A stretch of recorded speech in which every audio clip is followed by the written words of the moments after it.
Hey everybody, welcome to the video. It's Wednesday, June 16th. We'll be breaking down both slates that we have over on DraftKings today. And oddly enough, on a Wednesday. Usually we get these on Thursdays to start the week. But on Wednesday today, we have a split slate, which is kind of throwing me off a little bit. Maybe it's because we had so many games on Monday and Tuesday this week. We got a little bit spoiled. Now we got to deal with the split slate here, but we'll be talking about both on this video, and if you guys just follow the matchup info column here that's highlighted in yellow, then you go to the time slot, which is on the right of that. It'll tell you when these guys play. So if they start from 7 p.m. and later, they'll be on the 8-game late main slate tonight. And then if they start before 7, they're on the 6-game early slate starting around 2 p.m. Eastern. So hopefully that is not too hard for you to follow. We'll be covering both in the same video today. And if you guys do find this video helpful in any way possible, please leave a like, subscribe to the channel if you haven't already. If you want to follow me over on social media, you can do that using the handles in the bottom right corner of your screen. And if you want to help support the channel over on Patreon and get access to some extra content and this entire MLB spreadsheet, the link is down below for that. We got a few hundred people over there, and there's also just an option if you do want to join the Discord, you don't want any extra content to ask me questions or just come in, hang out, feel free to do that. But lots of extra stuff over there, so just look at the link in the description and you can feel free to join the community. But I think that's it for the plugs, guys. So without further ado, let's dive into today's video. And as per usual, we'll start with the pitchers, then move on to the bats. And I do want to mention I cannot breathe through my nose right now, so if my voice sounds a little bit off, that is why. If you're brand new, I don't normally sound like this.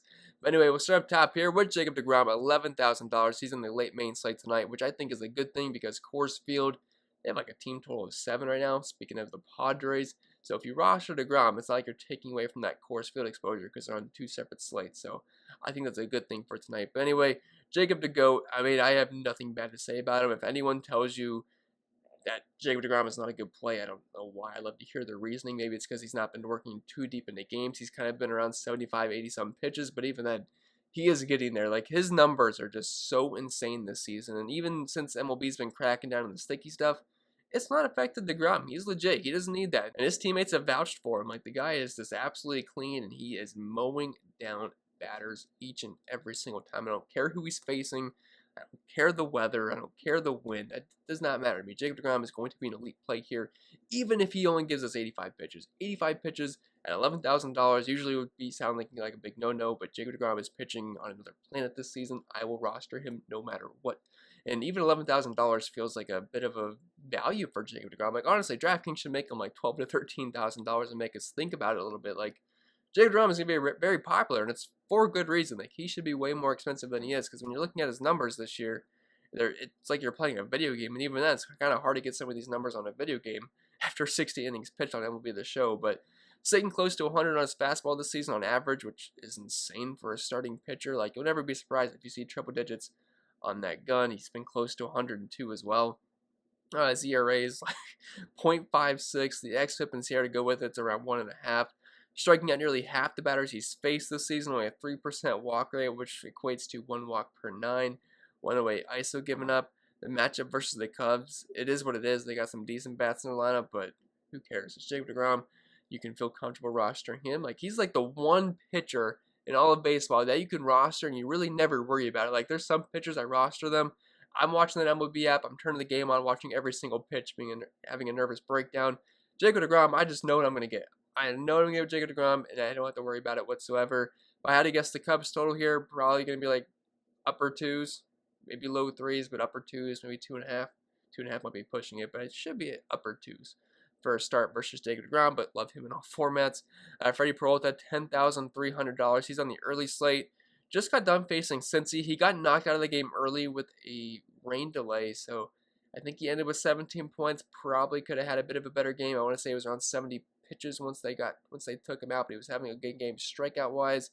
And I don't really like picking on the Reds too much. They are a team with some pretty good bats. Jesse Winker, Nick Castellanos. I was going to say Eugenio Suarez, even though he's been terrible this year, but he does have some decent pop. Joey Votto. I mean, it's just an overall, it's a solid lineup sometimes. And they're in a hitter-friendly park in Milwaukee. But Freddie Peralta, that strikeout rate is something that really catches your eye so far this season. Like, I know it's 11%, or I guess, yeah, 11% off of Jacob deGrom, or 9% I should say, but even then, a 37% K rate is very, very good, 13 Ks per 9. But the one issue is the walks. It's at 11% nearly this season. I hate rostering pitchers They have walk issues because it just makes me a nervous wreck. I hate having guys on base because, one mess up instead of like a solo shot, it could end up being a 3-run shot if things get a little bit sloppy. But I don't really have too many concerns with Freddie Peralta. He's a guy that I have rostered quite a few times this season, and typically it does work out. He doesn't give up much power, and again, that strikeout rate can get you there if he does make a few mistakes in terms of giving up a run or two. If he can get you the 8+ strikeouts, it can more than make up for it. I hate the price point because he's very, very expensive, but on that early slate, he's definitely one of the best pitching options available to us. And then sticking with the early slate here, we have Lucas Giolito, $9,900. Again, been one of the better pitchers in baseball this season, boasting over a 30% K rate. The ERA is close to 4, but the xFIP and SIERA in their low 3s, and the walks around 8%, not quite as bad as Freddie Peralta, but I wouldn't say it's anything to brag about having an 8% K rate. And he's giving up close to a 200 ISO this season. And the Tampa Bay Rays are a team that actually have some decent pop versus right-handed pitching. Guys like Brandon Lau, Austin Meadows have fared well versus righties this year, so I wouldn't say it's a cakewalk matchup here for Lucas Giolito. But if you want to pivot off of Freddie Peralta, I do think is a decent option because they are a team that will strike out quite a bit versus righties. They do have some power, but that comes with strikeouts, and Lucas Giolito is a guy that can rack up the strikeouts for the most part. Then dropping down to some mid-range and cheaper pitchers, we have Zach Greinke, $7,400. He's on the late main slate tonight, and I'm not one to roster Zach Greinke. Now, he's finally at price points where it doesn't really kill you if you roster him. Like, I remember back in the days that we were paying like nearly $10,000 for Zach Greinke when he's got like a 20% K rate. He's the guy that's going to pitch to contact at this point of his career. Now, he doesn't really give up hard contact at all. I think it's only sitting at 25% this season, which is very, very low. It's going to be 26%, which is only behind Freddie Peralta of all the players that we've talked about so far, which is actually something I probably should have mentioned with Peralta. He gives up a lot of fly balls, but for the most part, not a lot of hard contact and less than 1 homer per 9. But anyways, Zach Greinke, it's a soft matchup here versus the Rangers. I do like that Houston stack tonight, so I would be surprised if he doesn't pick up the win here. He's a very heavy favorite, 6K prop as well. And look, he averages 89 miles per hour in the fastball. It makes no sense that he doesn't get shelled at this point of his career, only 6.5 Ks per 9, but he doesn't typically walk many guys, doesn't give up much power. The xFIP's at 4.2, is here at 4.4, and only an 18% K rate this season. So he is never a sexy play, if that's what we want to call it. But I think he's an overall safe play here. I think he could get you 14, 15 plus points, and at $7,400, I don't think that's the worst thing in the world. So I do think he's viable at his price point. Anthony DeSclafani, $7,000. He is mainly just a Vegas and price play. There's not many great cheap options on either slates here. Yes, we have guys like Bailey Ober, Brady Singer, but I mean, how comfortable can you really be rostering those kind of guys? So guys like Zach Greinke and Anthony DeSclafani, I think there's some fine value choices, or I guess I should say mid-range choices, not really value when you compare them to the other price tags that we have pitchers listed here for. But anyway, Anthony DeSclafani, he's coming off a pretty darn solid game, and while his numbers aren't overly impressive, I don't mind that 3.4 implied team total against him. It's definitely a pitcher from the park in San Francisco, and the numbers don't suck this season. They're pretty average, but for a guy that's $7,000, I don't hate it. xFIP's below 4, 22% K rate. 7% walk rate's not amazing, but it's not as bad as an 11% walk rate. Freddie Peralta, he just unfortunately has a K rate that's 15% lower than Freddie Peralta, but doesn't give up much power, only 119 ISO, near 50% ground ball rate, doesn't usually get blasted. I think he's fine for the price point. Brady Singer, $6,300. If you just want to pick on Detroit, he's your guy, but the past 2 nights, it's definitely not been working. Brad Keller, he sucked versus Detroit. Mike Minor, he wasn't terrible, but he's definitely not what we expected, especially at $9,200. And Detroit's been terrible versus lefties this season.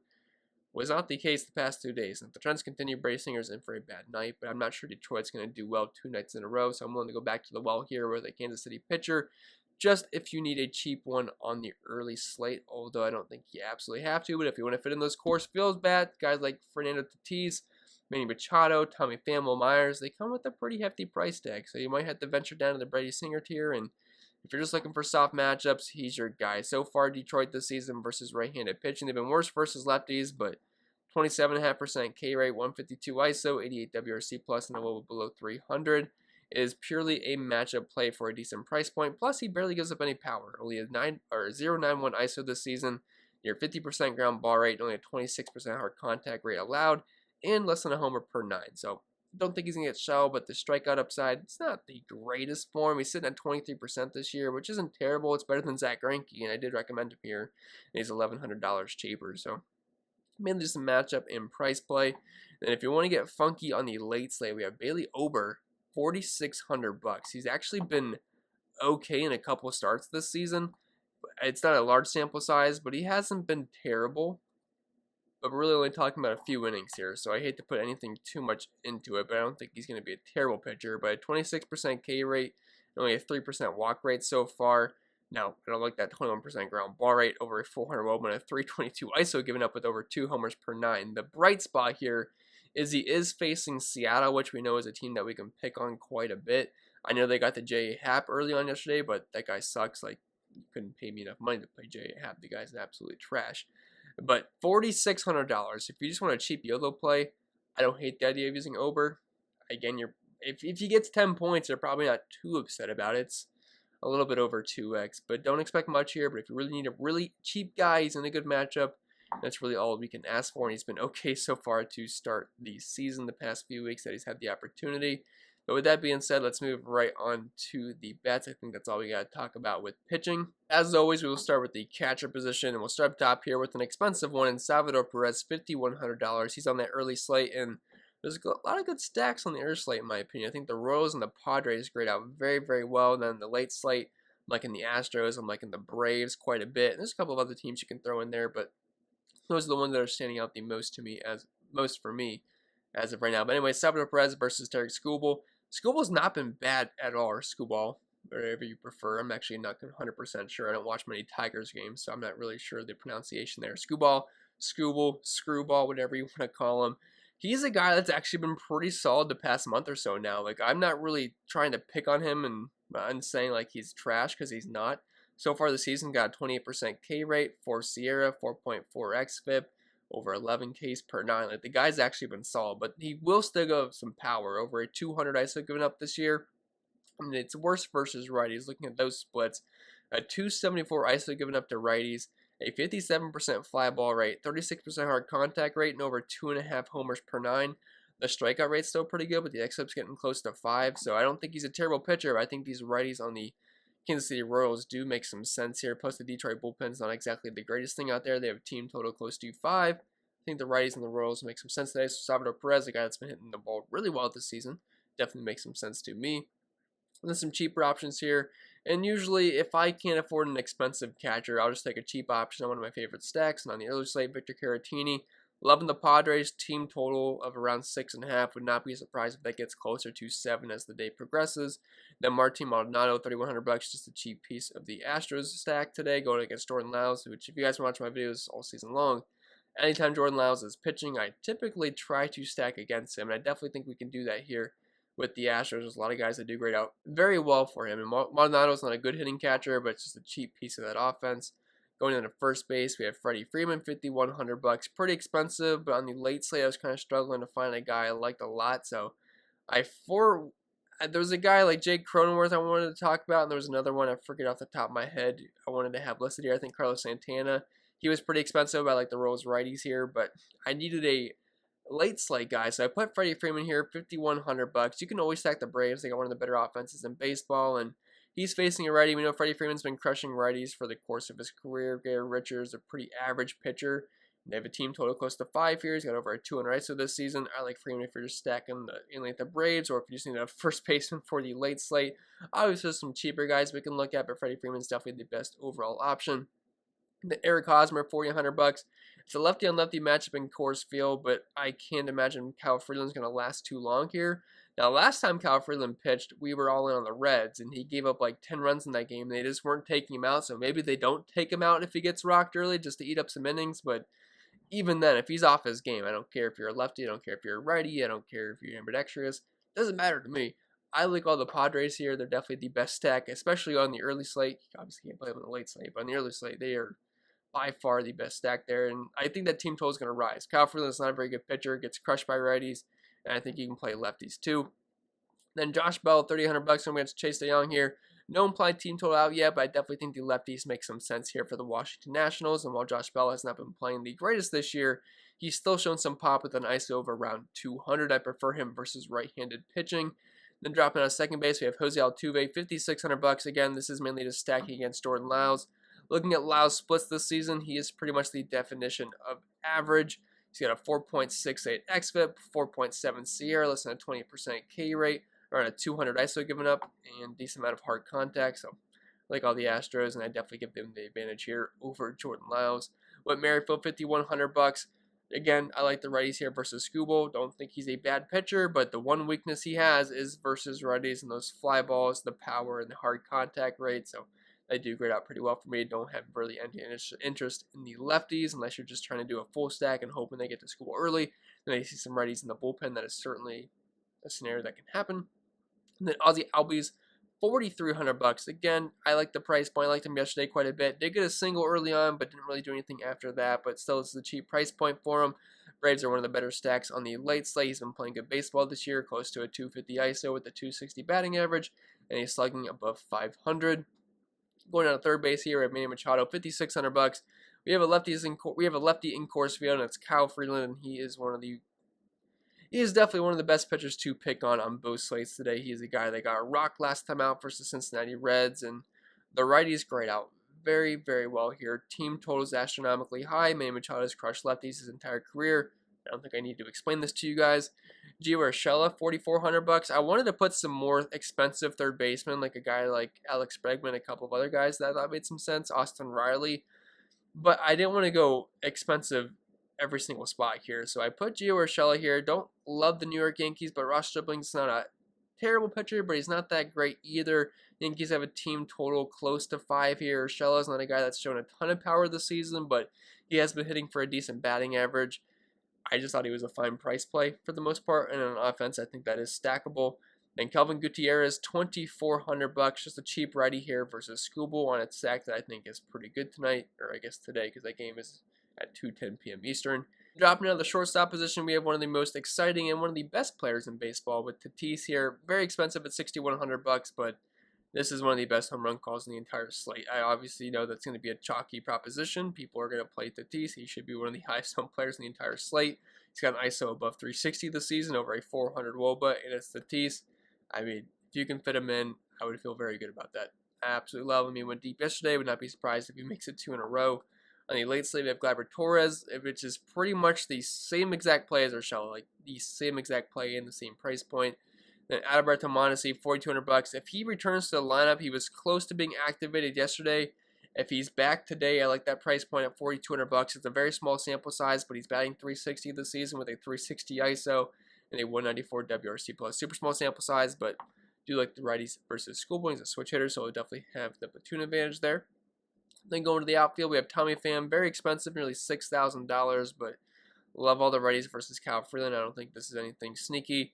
Jordan Alvarez, $4,700. You can play all the Houston outfielders versus Jordan Lyles, and they're all lefties, so they all grade out very, very well. We can group them together. So we have Alvarez, Cal Tucker, Michael Brantley. If I had to grade these guys, or rank them, I should say, I would see Brantley number 1. I'd probably Cal Tucker number 2, just because he's a little bit cheaper than Alvarez, and then Jordan Alvarez number 3, just because I feel like these guys are all very similar plays. Raw points-wise, I would say Alvarez, Brantley, Tucker, but you can't go wrong with either of these ones. They all grade out very well. Here is a lefty versus Jordan Lyles, and the team total above 5, and all guys have been playing some pretty good baseball thus far this season. And really, we can group all the Padres outfielders. We already talked about Tommy Pham, but Trent Grisham, Will Myers, all these guys are excellent plays. We'll see if Jerickson Profar happens to make the lineup somehow, but if he's in, you can throw him in there too. But if I had to pick one guy, I would say Will Myers, point per dollar wise, is definitely the best option. You can play Trent Grisham. It's a lefty-on-lefty matchup, but I don't really care about that because I'm not expecting Kyle Freeland to make it too deep into the game, and the Rockies' bullpen is definitely one of the worst in the entire league, especially xFIP-wise. I think they're sitting at nearly 4.7 this season, which is pretty high compared to most teams. So all the Padres outfielders make a ton of sense, but I like Will Myers specifically versus the lefty. And then we already talked about the Houston guys, so we have Kyle Schwarber and Jorge Soler. We've seen Schwarber leading off recently versus right-handed pitching. We know he's got great pop versus them, so $3,600. I think he makes some sense on the early slate.